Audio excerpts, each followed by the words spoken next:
ሰላም ጤና ይስጥልን ክብራትና ክብራን አድማጮቻችን እንደምንዋላችሁልን በተወዳጁ ጣቢያችን ብስራት ኤፍኤም 101.1 ትሪቡን ነው እየሰማችሁ የምትገኙት ማክሰኞ ከ8 ሰዓት እስከ 10 ሰዓት ወደ እናንተ የሚደርሰውን ፕሮግራማችንን ሐሙስ ከ6 እስከ 8 በሪቪው ፕሮግራማችን እሁድ ጠዋት ከ4 እስከ 6 በሳምንት ለ3 ቀናት ለ6 ሰዓታት በተለየ አቀራረብ ወደ እናንተ ይደርሳል። ትሪቡን የህልሞች ቲያትር ኦፍ ድሪምስ ይሉታል። ህልሞች ሁሉ እውን የሚሆኑበት ቦታ ኦልድ ትራፎርድ። በዚህ ስታዲየም ምን ያልተፈጠረ ነገር አለ? በዚህ ስታዲየም ምን ያልተመለከትነው ነገር አለ? አሁን ደግሞ የኦልድ ትራፎርድን የዝቅታ ታሪክ የሚያሳዩ ጨዋታዎችና ምሽቶች በተለይ ባለፉት 10 ዓመታት እና ከዛ በላይ አልፎም ቢሆን ብቅ እያሉ በከፍተኛ ዝቅታ የሚገለጹ ነገሮችን እየተመለከትን እንገኛለን። ማንቸስተር ዩናይትድ ባለፉት 5 ጨዋታዎች አልተሸነፈም። መጣ ሲባል እንደገና ተመልሷል። አስደንጋጭ የማይታመን እና ደግሞ በ10 ተጫዋች 13ኛው ደቂቃ ላይ ኤድሪሳ ጋናጌን ኤቨርተኖች በቀይ ካርድ አተው ለዛውም ከገዛይ ቡድን አጋሩ ማይክል ኬን ጋር በፈጠረው ግጭት በጥፊ ሲማታ የተመለከቱት ዳኛ በቀይ ካርድ ካሰናበቱት በኋላ ሁሉም ነገር ለማንቸስተር ልክ ይሆናል ተብሎ በሚጠበቅበት ጨዋታ ላይ 10 ሆነው ማንቸስተር ዩናይትድን 1-0 አሸንፈውታል። ቶፊሶቹ እግር ኳስ እንዲህ ነው። ኦልድ ትራፎርድ ነው ስታዲየሙ። ዩናይትድ ይህንን መርሃ ግብር ከዚህ በፊት 4-0 አሸንፈዋል። አንደኛ ዓመታቸውን ኤፕስዊችን ይዘው ማንቸስተር ማሰልጠን የጀመሩበትን አንደኛ ዓመታቸውን የሚያከብሩበት ቀን ነበር። 5 ጨዋታዎች ላይ አልተሸነፉም። በ6ኛው ጨዋታ ላይ ደግሞ ገና በጊዜ በ13ኛው ደቂቃ ላይ በተፈጠረ ድራማ የኤቨርተን ተጫዋቾች እርስ በርስ በፈጠሩት አላስፈላጊ ድራማ ወደ 10 ዝቅ አሉ። ለኦልድ ትራፎርዱ ክለብ ለማንቸስተር ዩናይትድ ነገሮች ቀላል ናቸው ሲባል ግን ወዲያው 1 ጎል አስቆጥረው ሙሉ ጨዋታውን በጀግንነት ተከላክለው በቀጥታ 3 ነጥብ ከማንቸስተር ዩናይትድ ወስደዋል። አሰልጣኝ ሩበን አሞሪም እንግዲህ 1 ዓመት አልፏቸዋል። የፕሪሚየር ሊግ ውጤታቸው አሳዛኝ ነው። ማንቸስተር ዩናይትድ ወደ የትኛውም የአውሮፓ ክለብ ወደፊት መምጣት አልቻለም። ጆሹዋ ዜርኬዚን ወደ ቋሚ አሰላለፍ አመጣውት ነበር። ቤንጃሚን ሼሽኮ፣ ማቲያስ ኩኛን የመሳሰሉ ተጫዋቾች ባልነበሩበት፣ ነገር ግን በጨዋታው ላይ እሱ ብቻ ሳይሆን በርካታ የማንቸስተር ዩናይትድ ተጫዋቾች በጣም ደካማ ነበሩ። ይህንን ጨዋታ እንደዚሁ የምንመለከት ይሆናል።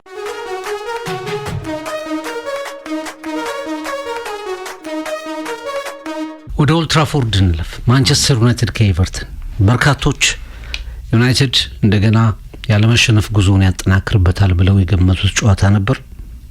ካለፉት 5 ጨዋታዎቹ አንጻርም እንደውም ሜዳው ላይ ኦልድ ትራፎርድ ነው የተነቃቃ ማንቸስተር ዩናይትድ እንጠብቃለን የሚል ኤክስፔክቴሽን ይዘው በተለይ ከአርሰናል ውጭ ደግሞ ማንቸስተር ዩናይትድ ዘንድሮ ለሚያልመው የአውሮፓ ቦታ እስከ 6 የማጠናቀቅ ቶፕ 6 ፕሌሶች ኦልሞስት ሁሉም በምትለው ደረጃ እየተሸነፉ ነበር። ሊቨርፑል፣ ማንቸስተር ዩናይትድ፣ ማንቸስተር ሲቲ ተሸንፏል። ሌሎች ወሳኝ የሚባሉ ተፎካካሪዎቹ ነጥብ ጥለው ነበር። 13 ደቂቃ ኦልድ ትራፎርድ ላይ እንደሱ ላይ ሀሳብ እንሰጥበታለን ምን አይነት እብደት እንደተመለከትን። ከዚህ በፊት ኬረን ዳየር ከሊቦየር እንዲሁም ደግሞ የዌስትሃም ጨዋታ ላይ ትናንት ሱፐር ስፖርት በጨዋታ ስርጭቱ ላይ መሀል ላይ ፍሬም እንደው እንዲህ አይነት ነገሮች ተመልክተን እናውቃለን ወይ ብሎ መለስ ብሎ ሲያሳይ የተጫዋቾች እብደትን ያየው ነበርበት። የኒውካስሉ ግን የሚብስ ነበር። 13ኛው ደቂቃ ላይ ምንም ባልተፈጠረበት ሁኔታ በርግጥ ኳስ ተሳስቷል፣ ግን ምንም በሌለበት ሁኔታ ጎል ባላስቆጠረበት ስህተቱን ተጠቅሞ ዩናይትድ ጎል ባላስቆጠረበት ሁኔታ ኤድሪሳ ጋናጌ ያሳየው ባህሪ በቀይ ካርድ እንዲወጣ አደረገው። ከዛ በኋላ ጨዋታው የተጠናቀቀ መስሏል። ምክንያቱም ማንቸስተር 80 ደቂቃዎች በላይ ጊዜ ያለው በ10 ተጫዋች ሜዳው ላይ ያለፉት መነቃቃቶችን ተጠቅሞ ያሸንፋል ተባለ። ሲጠናቀቅ ያየነው ነገር ሌላ ነው። ዩናይትድ ፍጹም አልነበረም። በመጀመሪያው አጋማሽ ኤቨርተን የተሻለ የጨዋታ ቁጥጥር ነበር። በሁለተኛው አጋማሽ ላይ ደግሞ ማንቸስተር ዩናይትድ የሚያስባቸው ሀሳቦች ሁሉ ፉርሽ የሆኑበት አጋጣሚ ተመለከትን። ጥቂት ሙከራዎች ነበሩ ዩናይትድ ቢያንሳቻ ሊወጣ የሚችልባቸው ነገሮች ጆርዳን ፒክፎርድ ያዳናቸው። ከዛ ውጭ ግን አጠቃላይ ማንቸስተርን ስንመለከተው አሰልጣኙም ስህተት ላይ የነበሩበት ይዘውት የገቡት ቡድንም ፈርሶ የታየበት ነበርና ማንቸስተር ከኤቨርተን በቀይ ካርድ የወጣው ከማን ነበር? ከማንቸስተር እንደዛ ሲል ነበር። ከማን ነው? ከዩናይትድ ነው እንዲወጣው ነው የምትለው? ሲወጣ አገባው። ከ80 ደቂቃ በላይ በባክ 5 እንዴት ትጫወታል? በአምስት ተከላካይ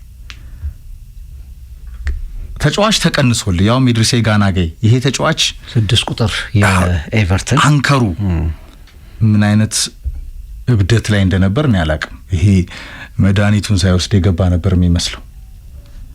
ኪንን ሂዶ በጥፊ በካሜራ ፊት ያጋጥማል። ንግግር ይኖራል፣ ደምህ ሞቋል፣ ሜዳ ላይ ነህ፣ ስሜት ይኖራል።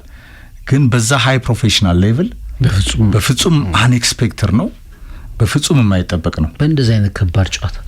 ግን ከጨዋታው ፍጻሜ በኋላ ዩናይትድ በጣም ፈዛዛው ዩናይትድ ፍቅርና ኮሜዲው አሰልጣኝ አሞሪም ኮሜዲው ዩናይትድ ሳይኖር ዩናይትድ ሳይነሳ ከእንቅልፉም ሳይነቃ በጉጉት የሚረዳውም ኮሜዲው የዩናይትድ ደጋፊ እና በተለይ ደግሞ አሰልጣኙ 11 ለ11 እንጂ 11 ለ10 አላዘጋጇቸውም አለ። የኔ ፎልት ነው አለ፣ የኔ ችግር ነው አለ። አልነገርኳቸውም 11 ለ10 ስንሆን እንዴት እንደምንጫወት አለ። ከዛ ዋጫ ለኢድሪስ ጋናጌ ቀይ ካርዱ አይገባም ነበር። የኔ ተጫዋቾች ፓሽኑን ለመፍጠር እንዲህ ቢደባደቡ መርጥ ነበር አለ። ከዚህ በላይ አነቃቂ ተናጋሪ አለ? ሌላ ፓርቲቱ እየመጣ ነው ፍቅር።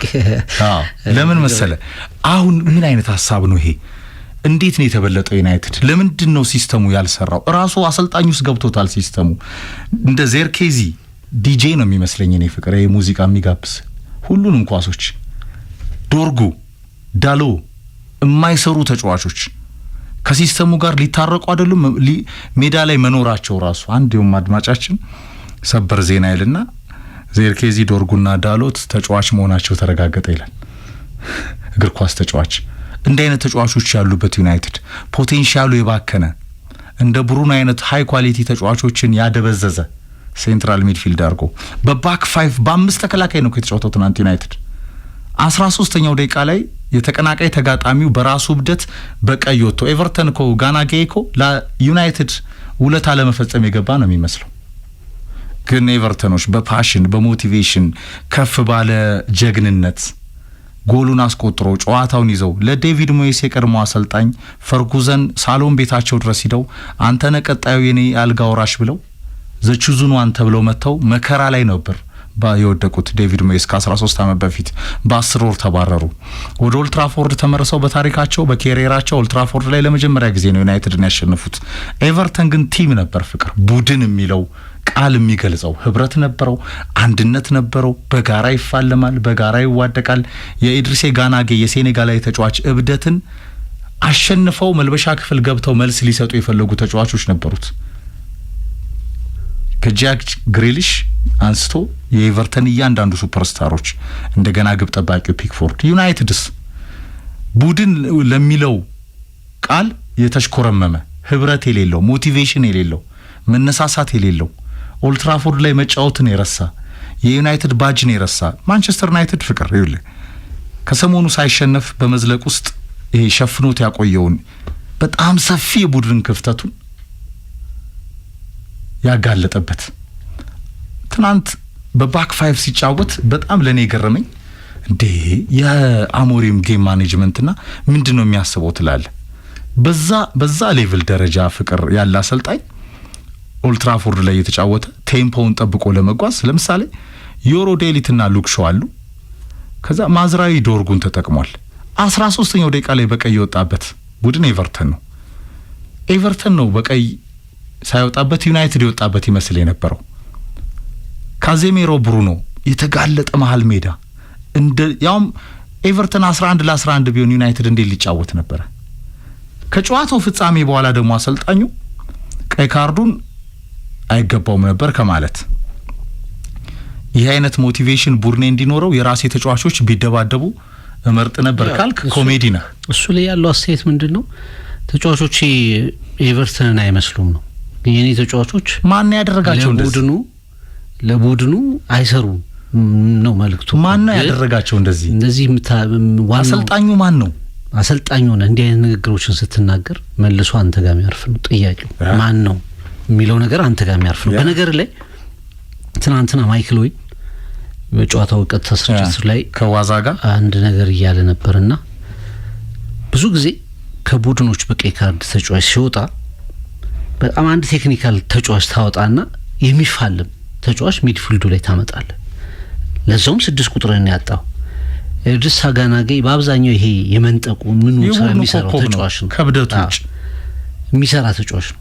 እሱን ስታጣ ብዙ አሰልጣኞች ቢሆኑ አለና ወይ ግሪሊሽን ወይ ጎሉን ያስቆጠረው እንዳውስቤሪን ወይ ደግሞ ንዲን ታወጣና ሌላ የሚፋለም ተጫዋች ወደ ሚድፊልዱ ታመጣለ።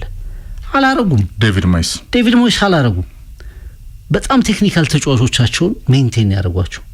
ለምን አንድ ኳስ ይዛሉ፣ እነሱን ለመንጠቅ ሲል ማንቸስተር ዩናይትድ ጥፋት ይሰራል፣ ጊዜ ይወስዳሉ፣ ጎል ወደፊት ሄደው ያስቆጥራሉ። ዩናይትድ አስጊ አይደለም። ለምንድን ነው እንዲህ የሚፋለም ተጫዋች የምታመጣው? ወደ ግብ ክልል ስትሄድ መሄድ ይችላል፣ ኳስ መንጠቅ አይችልም ቡድኑ። አጠቃላይ ቅድም ካልከው አንተ ሀሳብ ኒውሜሪካል አድቫንቴጁን ለመጠቀም የሚያስችል አንድ መስራት ይቻል ነበር። ምንድነው የምትለው? በቃ 80 ደቂቃ በላይ እርጋታ የለውም። የተጫዋች አድቫንቴጅ ኖሮ ፖሴሽኑ ወደ ውጤታማነት አይቀየር። ሙከራዎች ያደርጋል። ሙከራዎቹ ቀላል ናቸው። በቃ እንደው መጨረሻ ላይ አረኩ የምትላቸው ነገሮች ናቸው። አስጊ የምትላቸው ሙከራዎች በጣም ጥቂት ናቸው። ሰከንድ ሀፍ ላይ እየመጡ ናቸው። አንደኛ የመጀመሪያው አሰላለፍ ላይ ስትመጣ ቅድም ካስቀመጥከው አንፃር ማቲያስ ኩኛን እና ሼሽኮን ካጣህ እንግዲህ ሁለቱ ተጫዋቾች እያሉ ቀዳሚ የሚያደርጉት ተጫዋች ማን ነበር? ሜሰን ማውንት እያሉ እኮ ነው ነገር ፊት ሆነው እንደመጡ እሳቸው በማን መጫወት ይመጣ ሳይኖሩስ እያሉ እኮ ነው እያሉ በሜሰን ማውንት ሳይኖሩ ደግሞ ቤንች ታዲያ ተጠቅመው ማያውቁትን ዜርኬዚ ወደ ቋሚ አሰላለፍ አመጡት። እሺ ይሁን እንደው ኤክስፐሪመንት ላርጋልክ ካልሰራስ ዊንግ ባኮቹ ሁለቱ ዊንግ ባኮች ዶርጉ እና ናዙር ማዝራዊ በጣም ኢፌክቲቭ አልነበሩም ከመጀመሪያው ጨዋታ ጀምሮ። ባክ 5 ማለት እሱ ዜርኬዚ በጣም ጥሩ አልነበረም ከመጀመሪያው ጨዋታ ጀምሮ። ካዝሜሮ ጥሩ አልነበረም። ግን ሁልጊዜ ካዝሜሮን እኔ ማልፈርደው የማንቸስተር ዩናይትድ ያለፉት ማንንም ጥሩ አይደለም ጥሩ ነበር። ግን ሁልጊዜ ደግሞ በየ90 ደቂቃው ጥሩ እንዲሆን የምትጠብቀው ተጫዋች አይደለም። ሚድፊልዱ ጥሩ አይደለም። ኤቨርተን ጎሎልሃል። ሰከንድ ሀፍ እንደተጠበቀው ያንን አደረጉ። ግን ቅርጽ የለውም፣ እርጋታ የለውም። ጎሉ ከየት እንደሚገኝ ፍንጭ አይሰጥም። እንቅስቃሴው እንዴት እንደሚመጣ አታውቅም፣ አትገምትም። አማድ በማይገባው ቦታ ላይ ለምሳሌ ማንቸስተር ዩናይትድ ስትሮንግ ቦታው ተብሎ ሲወደስ የነበረው እና በድግግሞሽ አመጡት የብሪያን ቤሞና የአማድ ጥብረት። ትናንት ማቲያስ ኩና ቦታ ላይ ነው ያሰለው። በግራ በኩል ኩና ቦታ አማድን ማቲያስ ኩኛ ሴንተር የማቲያስ ኩና ቦታ ላይ ነው ያሰለፉት።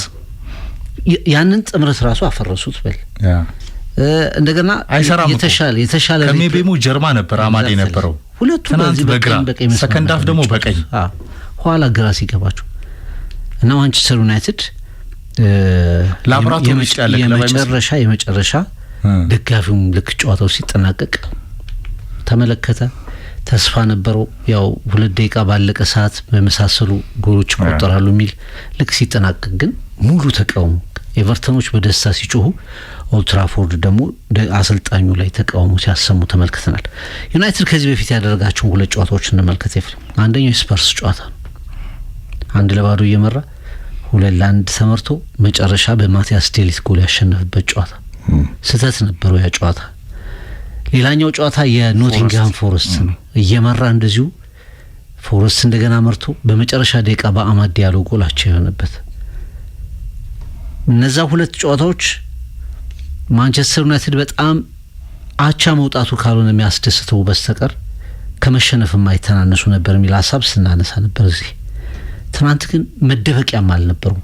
ሁሉም ነገሮች ተጋለጡ እና ማንቸስተር በዚህ ሲዝን ካሳያቸው በጣም ደካማ አቋሞች መካከል አንዱ በተለይ የመጀመሪያውን የ30 እና 40 ደቂቃ ስትወስድ በጣም ደካማ ከሚባሉ አቋሞች የሲዝኑ አንዱ ከኤቨርተን ጋር ያደረገው ጨዋታ ይመስለኛል። አንድ ሀቅ ፍቅር አሁንም ከእውነታው ጋር የማንቸስተር ዩናይትድ ደጋፊ በጉጉት ርዶ በጣም በቡድኑ ተስፋ ማድረጉን ትቶ ወይ በሽሽቁን ትቶ በቃ ማንቸስተር ዩናይትድ በጣም ደካማ ነው፣ ገና ለመሻሻል በጣም ብዙ የሚቀረው ነው። ግን እንደዛም ለመሆን ደግሞ አሰልጣኝም አሁን በደንብ ያለው አይመስለኝም ከዚህ ሲስተም እስካልወጣ ድረስ። በሳምንት አንድ ጨዋታ ነው የሚያደርገው ፍቅር፣ በወር 4 ነው የሚያደርገው ዩናይትድ። ይሄ እንደደረሰ ሰው ነው እኮ ዩናይትድ። በቃ እያረፍሽ ነይ፣ በሳምንቱ 2 ቀን ስሪ፣ 1 ቀን ስሪ እንደሚባል አይነት ቡድን ነው። የጌም መደራረብ የለበት፣ በወጥነት የሚሰለፍ ቡድን የለው፣ ያልሰራ ሲስተም፣ ያልተግባባ ቡድን። ያ ሲስተም እስኪሰራ ድረስ ተለዋዋጭ ነገሮችን እንኳን የማይሞክር። በትናንትና የጨዋታ እንቅስቃሴና ሂደት ላይ ለምሳሌ ካዜሜሮ፣ ብሩኖና ማይኖን ለመጠቀም እንኳን አንድ ቀን ፍላጎት የሌለው ደግሞ ወጋ አጥባቂ አሰልጣኝ፣ ከዚህ ውጭ ሌላ ነገር አላቅም ብሎ በአደባባይ ያመነ ላቦራቶሪ ሆኗል እኮ ዩናይትድ። ሁሉም እየመጣ የሚፈላሰፍበት የሚሞክርበት ክለብ ሆኗል። ፕሮሰስ ነው ሂደት ነው እንዳትል የሚታይ ነገር እኮ እየጠፋ ነው ዩናይትድ ግራ ይገባው። ግዢዎች በጣም የተፈጸመለት ቡድን ነው። 6 ቁጥር ግን የለውም። እንደ አንድ ክፍተት እሱን ልታይለት ትችላለህ። ትናንትና ግን ዮሮ፣ ማቲያስ ዴሊትና ሉክሾ፣ ዶርጉና ማዝራዊ በባክ 5 ከ80 ደቂቃ በላይ ኤቨርተን በ10 እየተጫወተ የምትቆይበት በ5 ተከላካይ እንደገና ዳሎ ገባ። ሌላ ተከላካይ ነው የጨመርከው። ሜሰን ማውንት ቅድም በጠቀስከው መንገድ ነው። ትናንትና ከሜሰን ማውንት የተሻለ በቋሚ 11 ሊገባ የሚችል ተጫዋች የለም ኩናህና ሼሽኮ ከሌሉ። ዴርኬዚ እንደነገርኩ ነው። ሌላው ሁይልንዱ ነው። ቴክኒካሊ ጥሩ ነው፣ ፖቴንሻል አለው። ሌላ ክለብ ሄዶ ጥሩ እንደሚሆን እርግጠኛ ነው። ወርዷል ኦሬዲ። ግን በማንቸስተር ዩናይትድ ያልወረደ ማን አለ? በጣም ሱፐርስታሩ ብሩኖ የሚወቀስበት ክለብ እኮ ነው። ትናንት ኤቨርተን እንኳን ሲያስቆጥር እዛ ቦታ ላይ ልክ እንደ ሴንትራል ሚድፊልድም ከቨር እንዲያደርግ ይጠበቅ ነበር እኮ ብሩኖ። እንደገና ሄዶ ደግሞ እነ ኤቨርተን ተከላካይ መስመር ላይ እንደዛ ሹት ሲያደርግ እድሎችን እንዲፈጥር ካዜሚሮ ከእድሜው በላይ ነው ዩናይትድን እያገለገለ የሚገኘው። የሚባክነው ያ ታለንት እንደ ዲያሎ አይነት ታለንት እንደ ሜቤሞ አይነት ታለንት የት ጋር ነው የምትጫወተው? እንዴት ተፈጥሯዊ ቦታን አስነስተዋል። ባክስሪው ሁሌ እንደተቀየረ ነው። የተጫዋች አድቫንቴጅ ስታገኝ የማጥቃት ኃይልን የበለጠ ለማደራጀት ፈጥነህ ማይኖን ጨምሮ ሌሎችን የምትጠቀምበት እድል። ምንም ክሬቲቭ ያልሆነው ምንም አይነት ክሬቲቪቲ የሌለው ዶርጉ ምን ሲያደርግ ነው ያለው እስኪቀየር ድረስ ፍቅር። ከዛ በኋላ ደግሞ አንድ አሰልጣኝ እንዴት መነሳሳት መነቃቃት ያው ኦልድ ትራፎርድ ላይ በቀይ የወጣበት ማንቸስተር እስኪመስል ድረስ። ታዲያ ራሱ ለምን አይደባደብም ነበር ከተጫዋቾቹ? አሞሪ መነሳሳት ከፈለገ ገባህ? እኔ ይሄንን ኤቨርተን ያደረጉትን ኢድሪሴ ጋናጌ ያደረገውን የኔ ተጫዋቾች ፓሽኑ ለመፍጠር እንዲህ ቢደባደቡ መርጥ ነበር ካልክ መደባደብ ነው የቀረው። ለማንኛውም በዛ አይደለም የሚፈጠረው ፓሽኑ። የዩናይትድ ከፍታ በዛ ውስጥ አይደለም ፍቅር የሚመጣው። ብዙ ጊዜ የተለመደ ክሊሼ አባባል አለ። አንድ 10 ተጫዋች ስትሆን ያ ቡድን ኤክስትራ ሞቲቬሽን ያገኛል፣ ይነቃቃል። 11 ያለው ይላል። ግን ደጋፊን ይዘህ ለዛው ኦልድ ትራፎርድ ያ እንግዲህ በእንግሊዝ ፕሪሚየር ሊግ በጣም ብዙ ደጋፊ ከሚያስተናግዱ ስታዲየሞች መካከል አንዱ ነው። አንድ ሁለት እንደው አንዳንዴ ምንም የማትጠቀምበት ታይም ላይ ቀይ ካርድ ሊያገኝ ይችላል ተጋጣሚ። ታይም ላይ ለምሳሌ ረፍት ላይ ወይ 2 አግብቶ በጎል ብልጫ ኖሮ 89ኛው ላይም ሊሆን ይችላል። የሆነ እንደዛ እንኳን አይደለም። 13ኛው ሲጀምር ነው ያገኘው። ጎል አልተቆጠረብንም። ለማሰብ ለመቀየር ብዙ ነገሮች አሉ፣ እድሎች አሉ። አያቅማ ከ3-4-3 ውጭ አያቅማ። የመጀመሪያው ጉዳይ የመጀመሪያው የተበላሸውን የላይናፑን ሰከንድ አፍ እንኳን ለማስተካከል እድል ነበረው። አንደኛው ለማንቸስተር ዩናይትድ ደጋፊዎች ያልተዋጡ ወይም ደግሞ ለእግር ኳስ ቤተሰቦች ያልተዋጡ ስትሮንግ የሆኑ ፓርቶችን ጠንካራ ጎኖችን ይዘ ነው ክፍተቶችን ምደፍ ነው። ለምሳሌ በማንቸስተር በጣም ጠንካራ ጎን ከተባለ ሜሰን ማውንት ሲገባ የሚጫወትበት ቦታ በቃ ቤንች አላረገውም ብሎ እኮ ሼስኮን ስንት ጊዜ ቤንች አድርጎታል ከጉዳቱ በፊት። ምክንያቱም ማውንት ኩኛና ምቤሞ ናቸው መጀመሪያ ያለባቸው ብሎ የመጀመሪያዎቹ ጨዋታዎች ላይ። አሁን ማቲያስ ኩኛና ቤንጃሚን ሼሽኮ የሚጎዱ ከሆነ አውቶማቲካሊ መግባት ያለበት ተጫዋች ሜሰን ማውንት ነው፣ በቦታው ላይ የተሻለውም ተጫዋች። ዶርጉ ምናልባት እኔ ዩናይትዶች ብዙ የሚጸጸቱባቸው ዝውውሮች አሏቸው። አንደኛው ማለት ጠቅሰህ ማትጨርሳቸው ዶርጉም ብቻ ማለት ያሰናበቷቸው ስፍር ቁጥር አለው እንዴ ደግሞ ማኑኤል ኡጋርቴ አንዱ ነው ካሰናበቷቸው። ያ ቦምብ ስኳድ ካሉት ውጪ ሙሉ ስኳዱ ብዙ አሏቸው ከቡሩኖ ውጪ። አንደኛው ሊሆን የሚችልበት ፖቴንሻል አለው በዚህ አካሄዱ። ምክንያቱም ምንም ፋንክሽን አያደርግም በዛ ቦታ ላይ።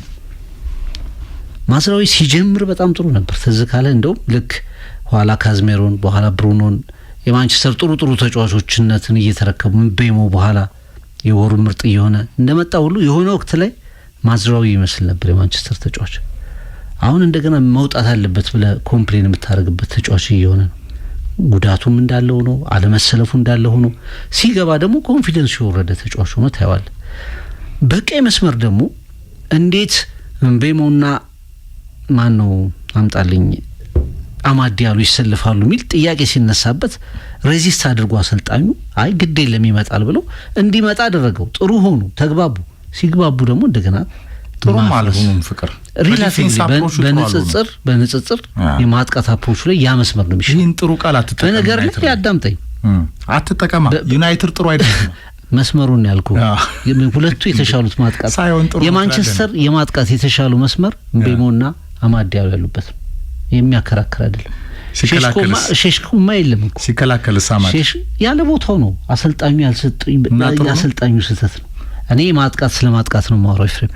የማጥቃት ቦታ ላይ የተሻለውን ቦታ መዘህ በግራ በኩል ትናንትና አስቂ ተጫዋች መስሎ ነው የታየው አማድ ዲያሎ ያለ ቦታው ላይ። ይሄን ሁሉ ስታየው ማንቸስተር ኮሌክቲቭ በሆነ ጨዋታ በጣም ደካማ ነበር። የሚገባውን ውጤት አግኝቷል። ዴቪድ ሞይስ 33 ጨዋታ በኋላ በአጠቃላይ ሁለተኛ ድል ነው ኤቨርተን። ዴቪድ ሞይስ የመጀመሪያ ድላቸው ነው። ብዙ ሪከርዶችን አምና ሲያሻሽል ነበር ማንቸስተር ዩናይትድ ለተጋጣሚዎች የክለቡን መጥፎ ሪከርዶች ሲሰባብር ነበር። አሁን ደግሞ የማይታሰቡ የምትላቸውን ውጤቶች እንዲሻሻሉ እያደረገ ይገኛል።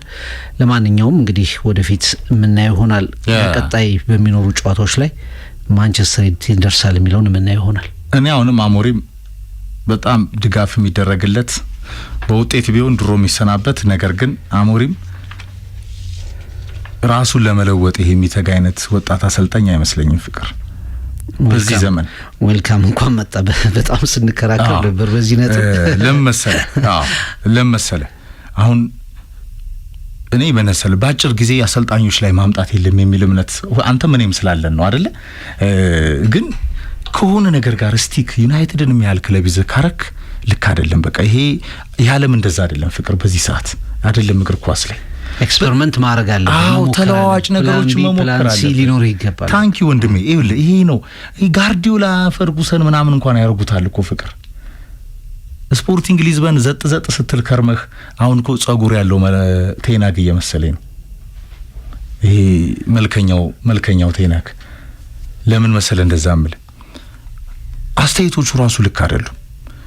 በቡድን ውስጥ ያለውን ፖቴንሻል እያባከነ ነው። ዩናይትድ ፖቴንሻል ያላቸው ተጫዋቾች ከነክፍተቱ አሉበት። ይሄ አሰልጣኝ ራሱን ጫና ውስጥ የሚከት ነው። እንዴት በዚህ ደረጃ ከሆነ የጨዋታ ሲስተም ጋር ሰርቶ ካልታየ የጨዋታ ሲስተም ጋር እንዴት ስቲክ ታደርጋለህ? ጌም ማኔጅመንቱ ፑር ነው። በወጥነት ተጫዋቾችን አያሰልፍም። ተለዋጭ ታክቲክ የለውም። ጊዜ እንስጠው ይባላል። አዎ ጊዜ ይሰጠው። አሰልጣኝ ማባረር በዩናይትድ ምክንያት አይሆንም፣ ግን በዛ ሂደት ውስጥ ግን ራሱ ለማባረር ራሱ አሞሪም እየሰራ ነው። ቀጣዩ ተጋጣሚ ፓላስ ነው። በሳምንት አንዴ ነው የሚጫወተው። ዩናይትድ ወደ ኖረበት ወደ ለመደው ሽንፈቱ ተመልሷል። ከብዙ ክፍተቱ ጋር ማሸነፉ ብቻ ነበር የሰሞኑ መልካም ጎኑ እንጂ ዩናይትድ እጅግ ደካማ ክለብ ነው ፍቅር። አሁን በሐሙሱ የሪቪው ፕሮግራማችን እንመለሳለን። ቻምፒየንስ ሊግ ዛሬና ነገ ይቀጥላል። ቼልሲ ከባርሴሎና እንዲሁም ማንቸስተር ሲቲ ከባየር ሊቨርኩሰን ዛሬ በጣም ከሚጠበቁ ጨዋታዎች መካከል ናቸው። ነገ በኤምሬትስ አርሰናል ባየር ሚኒክን ያስተናግዳል። ኢንተር ከአትሌቲኮ ማድሪድ ጨምሮ በጣም ትልልቅ ጨዋታዎች አሉ። ቅድም ባየር ሙኒክ ያሉ በኤምሬትስ ነው ያለው ጨዋታ። ለማንኛውም ሊቨርፑል ምን ይሻለዋል? በሐሙሱ ፕሮግራማችን ላይ ርዕስ አድርገን እንመጣለን።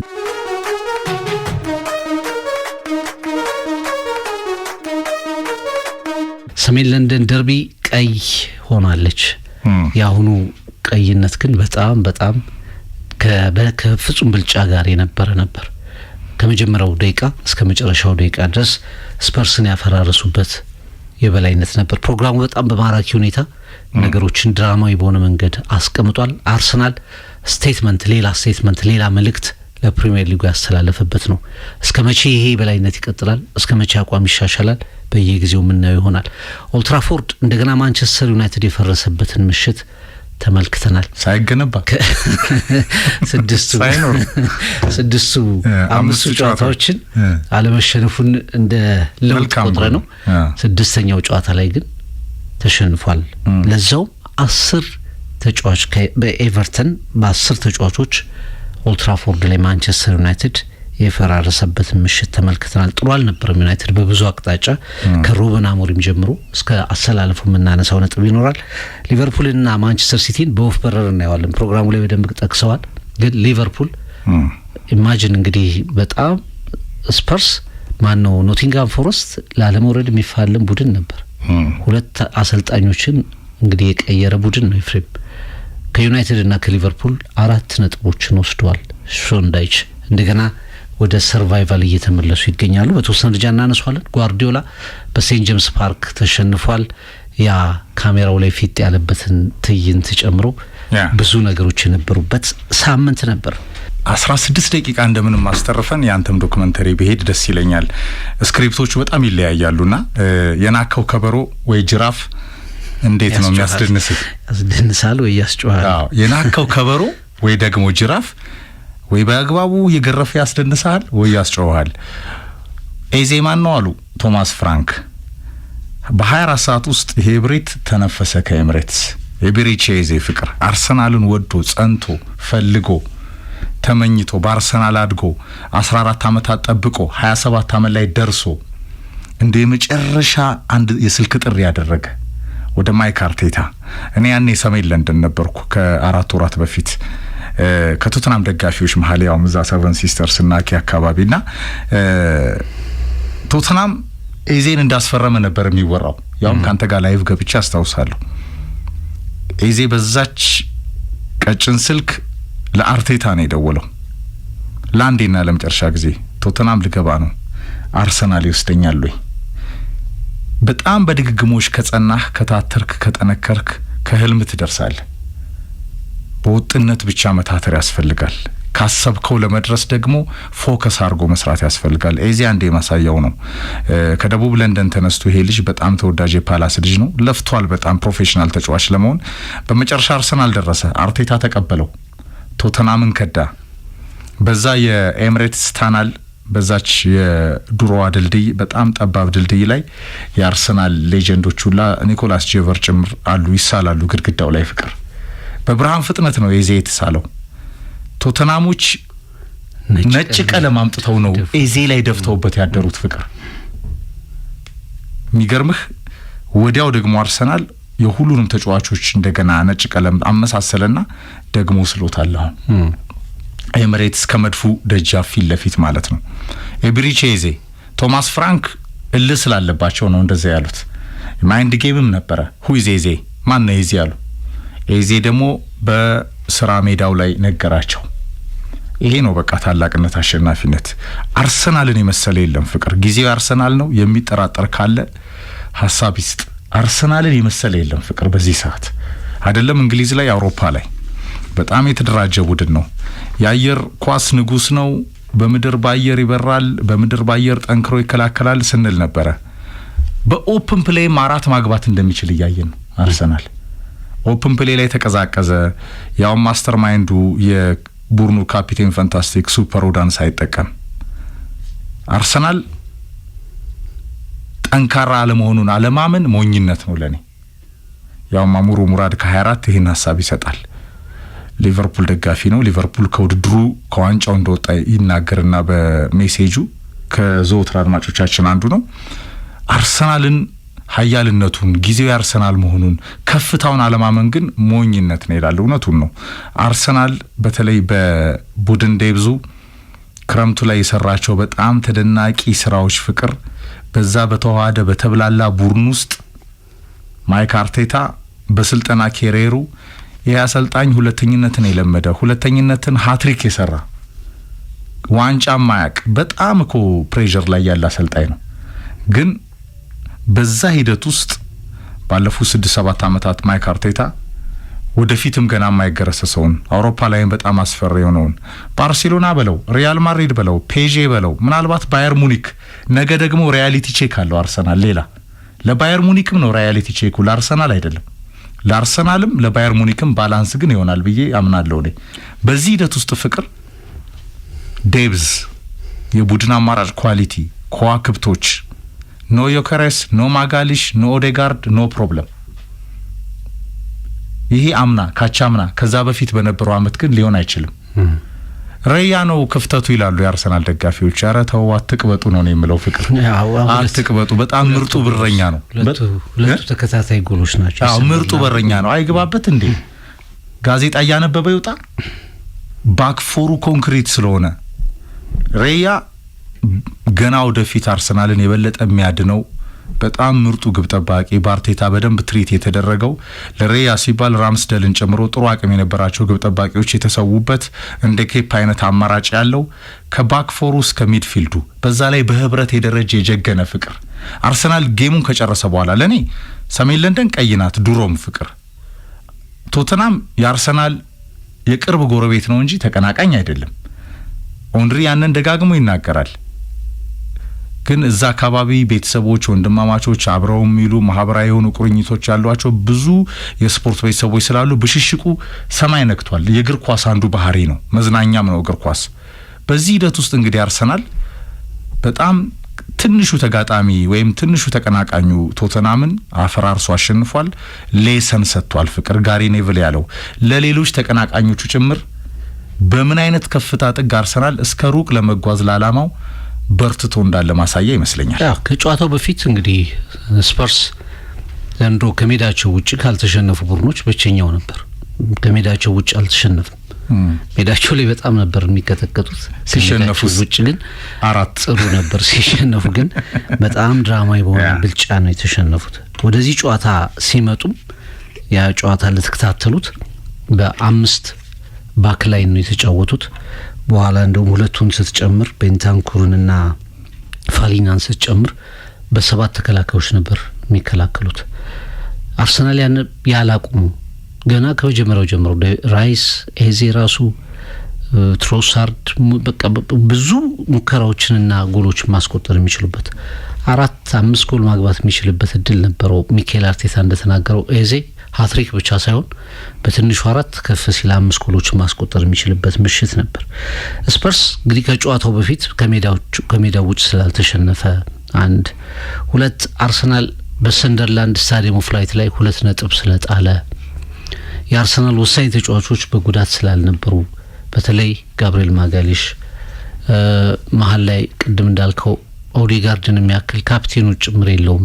ከፊት ዮከሬስ የለም፣ ካይ ሃቨርትዝ የሉም። ገና ፒኩ ላይ አልደረሰም ብለው የሚከራከሩ ሰዎች አሉ። ወደ ምርጥ አቋም አልመጣም የሚሉ አሉ። በዚህ ስሜት ነው ደርቤ የተከናወነው እና ከመጀመሪያው እስከ መጨረሻው በተለይ የመጀመሪያው ሀፍ 36 ደቂቃዎች ላይ ሰንደርላንዶች ዴቪድ ራያን መንጋት እንኳን ማየት እንኳን አልቻሉም። ከርቀት እንኳን ማየት አልቻሉም። ትንሽ ወጣ ይበልና ራያ ቢያንስ ራሱን ያሟሙቅ እንጂ ለዚህ ነው የገባበት። አርሰናል የግብ ክልል በፍጹም መድረስ አልቻሉም። ከዛ ቀጥሎ ጎሎቹ የሚጠበቅ በጨዋታው ላይ ፍጹም ቪካሪዮ አብዛኛውን ኳስ ይነካል። አርሰናሎች በስፐርስ የግብ ክልል ላይ እንደፈለጋቸው ይንቀሳቀሳሉ። ጎሎች ነበሩት በኦፕን ፕሌይ። አርሰናል ደጋግሞ በሚተችበት ኦፕን ፕሌይ ጎሎችን አስቆጠረ። የመጀመሪያው አጋማሽ ላይ 2 እንደገባ 3 ቶትናም ወደ ጨዋታ የተመለሰባት አጋጣሚ ጎሏ ነች። እሷንም የፈቀዱት አርሰናሎች ናቸው። የመጀመሪያው ስህተት የዙቢሜንዲ ነው። ትንሽ ኦቨር ኳሱን ስለያዘው በፓሊና ታክል ወደ ሪቻርልሰን ደረሰ። ዴቪድ ራያ እዚህ ላይ ነው የአርሰናል ደጋፊዎች ስህተት ሰርቷል የሚሉት። ምን ይሰራል እዛ ወጥቶ ጎሉን ጥሎ የሚል ጥያቄ ያነሱበት። ያቺ ጎል ተቆጠረች፣ ግን አስጊም አልነበር። የሚደርስ ሲያጣ እኮ ነው አስጊም አልነበረም። ጎሉ አንደኛ አርሰናል የሁለት ጎል አድቫንቴጅ ነበረው፣ ግን ቶትናም ልክ እንደ ደርቢ ጨዋታ እንደው አንዳንዴ ከዚህ በፊትም እንደሆኑ ጨዋታዎች 3-3 የተጠናቀቁ 2-2 የተጠናቀቁ አርሰናል መርቶ ቶትናም የደረሰባቸው ቶትናም መርቶ አርሰናል የደረሰባቸው አይነት ጨዋታዎችን ይመልሳል ብለህ እንዳታስብ እንኳ በምንም ታምር ቶትናም በትክክለኛው ስቴት ላይ አልነበረም። የመጀመሪያው ፎርሜሽን በአምስት የተጫወቱት በኋላ 4-3-3 ሰከንድ አፍ ላይ ያደረጉት ሞር የማጥቃት እንቅስቃሴን ለመጠቀም ሞከሩ። በየትኛውም አጋጣሚ ላይ ስፐርስ ለአርሰናል አደገኛ ሆኖ የቀረበበት ነገር አልነበረም። ሄንካፔ የመጀመሪያ ፕሪሚየር ሊግ ጨዋታው ነው ኤፍሬም ፔሮ ሄንካፔ በቋሚነት ሲሰለፍ ማለት ነው። ተቀይሮ የገባባቸው ጨዋታዎች አሉ። በቋሚነት ሲጀምር ግን የመጀመሪያው ከባዱ ጨዋታ ላይ ግን በጣም ጥሩ ነበር።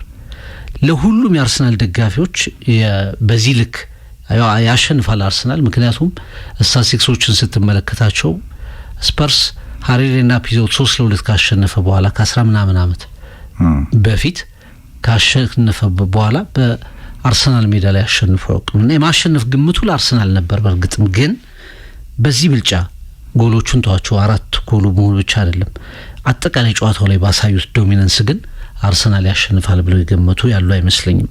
ከጨዋታው በፊት እንግዲህ ቅድም አስቀምጠዋል ስለ ኤዜና ስለ ስፐርስና አርሰናል ደርቢ ብዙ ተብሏል። ሰመን ለንደን ደርቢ ቶማስ ፍራንክ ያውቃሉ ጉዳዩን፣ ያው እሳቸውም የመሩት ጉዳይ ስለሆነ፣ ግን ነገሩን ሃንድል ያደረጉበት መንገድ አንዳንድ ጊዜ ቀልደው ለማለፍ ነው የሞከሩት። ስለ ተጫዋቹ ምንም አይመለከተኝም የሚል መልእክት ለማስተላለፍ ነው የሞከሩት። እንደውም ሁይዜ ኤዜ ካሉ በኋላ አዳራሹ ጸጥ ሲል ነው ጥሩ ተጫዋች ነው ልናሸልፈው ለምንፈልገው አርሰናል ይጫወታል የሚል ነገር የጨመሩት በኋላ ላይ ነው። ግን መልሶ ይገርፋል። አንዳንዴ በራስ ቃል አትቀጣለህ። ሚዲያው ፕሬስ ኮንፈረንሱ ላይ ይዞት የወጣው ቃል ሁይዝ ኤዜ የሚል ነበር። ከጨዋታው በኋላ ደግሞ ኤዜ ማለት ይሄ ነው የሚል ነው የአብዛኛው የሚዲያው ርዕስ ኤፍሬም።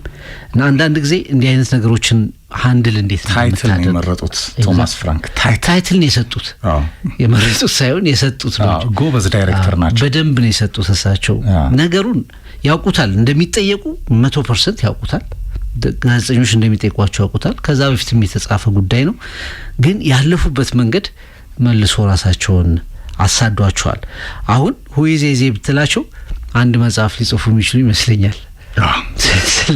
ስለ ኤዜ ብዙ ነገር የማይረሱት ስም ኤብሪቼ ኤዜ የሚለው ስም ሆኗል። ሰሜን ለንደን ደርቢ የመጀመሪያ ደርቢያቸው ነው ቶትናምን ይዘው፣ ፈጽሞ የማይረሱት ስም ደግሞ ኤብሪቼ ኤዜ ይሆናል ማለት ነው። እና አርሰናል ክሬቲቪቲው ጎሎቹ የቀሩ የሴት ፒስ ጎል ብቻ የሚያስቆጠር ቡድን ነው የሚለውን ነገር ያስቀረበበት መንገድ የኤዜ በነገር ላይ ፍሬም በአንዳንድ የአርሰናል ደጋፊዎች ላይ እንዴ የክሪስታል ፓላሱ ኤዜ የታለ እኮ የሚል ነገር እየተነሳ ነበር። በቃ ትግስት እነዚህ ደጋፊዎች ራሱ ቶማስ ፍራንክ ናቸው። ያው መልስ ሰጠ፣ አብሮ መልስ ሰጠ እና አርሰናል ላይ ለመጀመር በድንቅ ሁኔታ ለመነሳት ከዚህ አይነት መርሃ ግብር የተሻለ አትመርጥም። ኢያን ራይት ራሱ ተናግሯል። እኔ አድርጌው አላቅም ማለት 12 ጨዋታዎች አድርጓል፣ 6 ጎሎችን ያስቆጠረው በአጠቃላይ ኢያን ራይት። ኦንሪ የለው ሃትሪክ ኤፍሬም። በእርግጥ የኦንሪ ጎል ያቺ ባለፈውም በፕሮግራምም ስትነሳ ነበር በሃይብሪ ወይ በኋላ እንደ ሜክሲኮ ነው የነዳቸው እየተንሸራተተ ቁጭ ብሎ ኦንሪ የሚታየው ምስል ቶትናም ስፐር ላይ የተቆጠረች ጎል ነች። ብዙ ድንቅ ጎሎች ተቆጥሯል፣ ግን ሃትሪክ ከ50 ዓመት በኋላ የተመዘገበበት ነበር ማለት እንችላለን። ሌትስ ኦል ኦር ወርክ አውት የሚለው የዚህ የኤዜ ፕሮሞ እንዳለች አይደለ?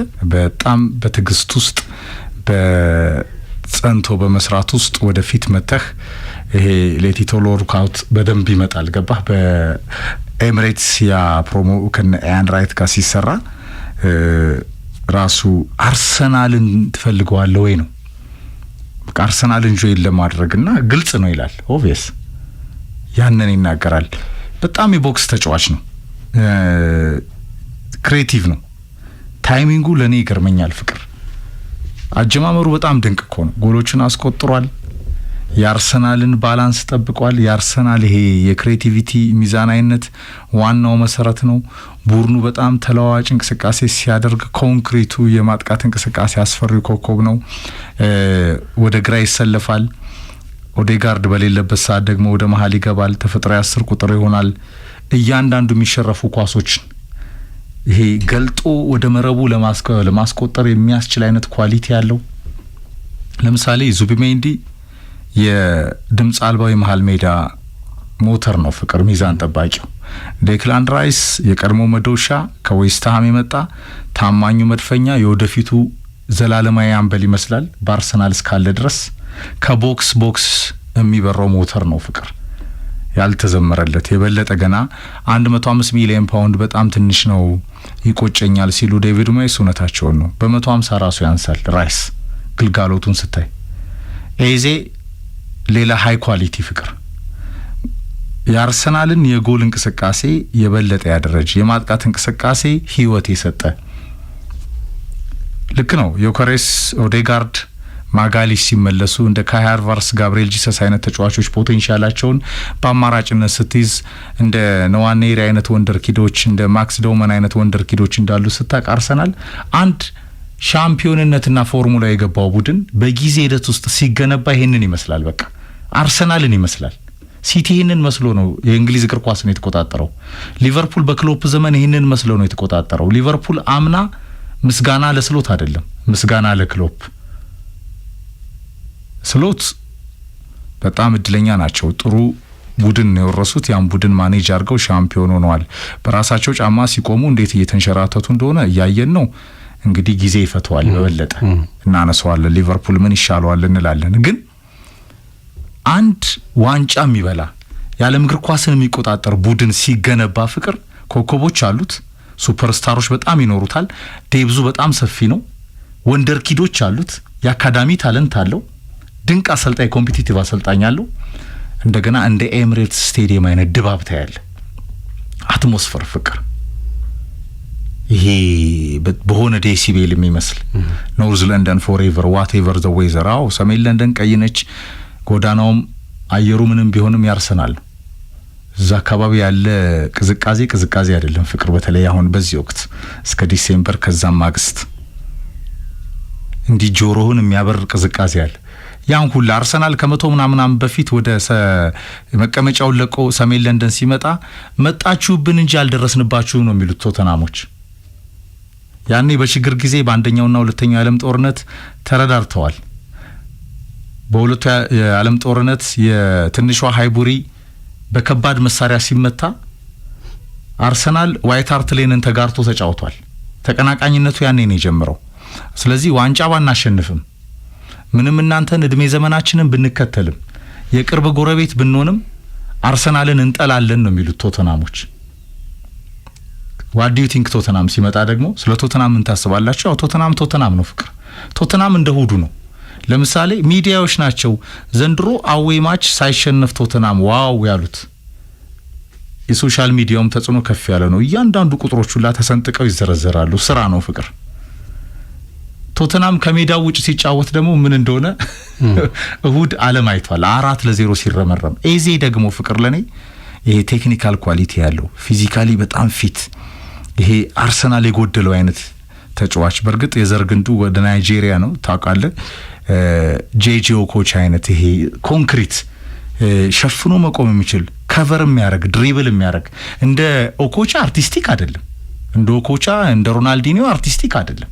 ግን በጣም የቴክኒካል ኳሊቲ ያለው እይታው የሚገርም ነው። አንድ ኳስ ለዴክላን ራይስ ነው ለዴክላን ራይስ የሰጠው ኳስ። አርሰናል ከሲቲ በነበረው ጨዋታ በዛ 94ኛው ደቂቃ ላይ ጋርዲዮላ ባሱን አቆሞ ያስሩ ፓስ በጣም አንዳንዴ እንደ ፒየርሎ አይነት እይታ አለው።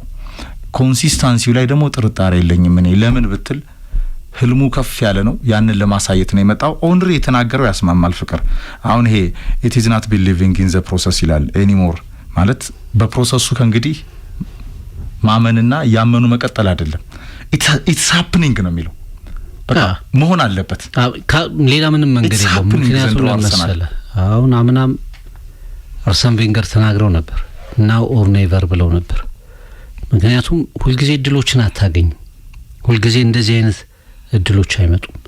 አርሰናል ለምን ቆየ ካልክ ሁልጊዜ እድሎችን እየፈጠረ ለምን ቆየ ካልክ it's because of the process ፕሮሰሱ በቃ እንዲያድግ እንዲቋረጥ አልተፈቀደም። በአብዛኛው ችግሮችን እየቀረፈ እንዲሄድ ዘንድሮ ያመጣቸው ተጫዋቾች ሁሉንም ተመልክታቸው ኤዜ ኢቭን ማዶኪ ከታሰበው በላይ ጨዋታዎችን ባያከናውንም ግን በጣም ጥሩ አማራጭ ሊሆን እንደሚችል ፍንጮችን የሰጠባቸው ነገር ታያለ። መከላከል ላይ ያመጧቸው ሁለቱ ተጫዋቾች በደንብ ፊት የሚያደርጉ ናቸው። ኖርጋርድ አለ። ከዛ ውጪ እንግዲህ ዋናው ሰው ከፊት ያመጡት ዮኬሬሽ ጎሎችን ያስቆጥራል። በተለይ ግን ከጎል እንቅስቃሴ ውጪ ደግሞ ትልቅ ኮንትሪቢዩሽን ያለው ተጫዋች ነው። ኤዜም ሲመጣ እንግዲህ በዚህ ጨዋታ ላይ ያየ ነው። ለምሳሌ የመጀመሪያው አጋማሽ ከመጠናቀቁ በፊት ሌላኛው ኮከብ ነው ዘንድሮ በጣም አርሰናሎች በደንብ ሊያወሩለት የሚገባውና ሊያወድሱት የሚገባው ሌላው ቅድም ከጠቀስካቸው ተጫዋቾች ውጪ ለኔ ሊያንድሮ ትሮሳርድ ይመስለኛል። አዎ የጭንቅ ቀን ደራሽ ይወጣል ሲባል ኮከብ ይሆነ ነው። ሰንደርላንድ ላይ ያችን ጎል አስቆጥሯል። በዚህ ጨዋታ ላይ እንደገና የመጀመሪያውን ጎል ያስቆጠረው እሱ ነው። አሲስቶች አሉት ሜሬ ነው ጭምር። በጣም ድንቅ እንቅስቃሴ ያደረገ እና በደንብ ያልተገለጸው ተጫዋች ሊያንድሮ ትሮሳርድ ይመስለኛል። ኤፍሬም ከዛ በኋላ ትሮሳርድ ጎሉን ካስቆጠረ በኋላ ሁለተኛዋ ጎል ስትቆጠር ክፍት ቦታ የለውም። አብዛኛው ሶስቱንም ኳሶች ሲያስቆጥር ኤዜ ከፊቱ ብዙ ስፔስ የለም፣ ክፍት ቦታ የለም። ጎሉን ለማግባት አንግሉ ራሱ እኔ በግልጽነት የሚታይ አይመስለኝም። የመጀመሪያው ሁለተኛው ጎል እና ሶስተኛው ጎል እንደውም ለኬስፐርሱ ተከላካይ ሲንሸራተት በቃ ያኔ ሁሉም ነገር ክፍት ሆኖ ይታያል። ሁለቱ ጎሎች በተለይ ግን ክፍት ቦታ የለም። የጎሉን አንግል ማየት አትችልም።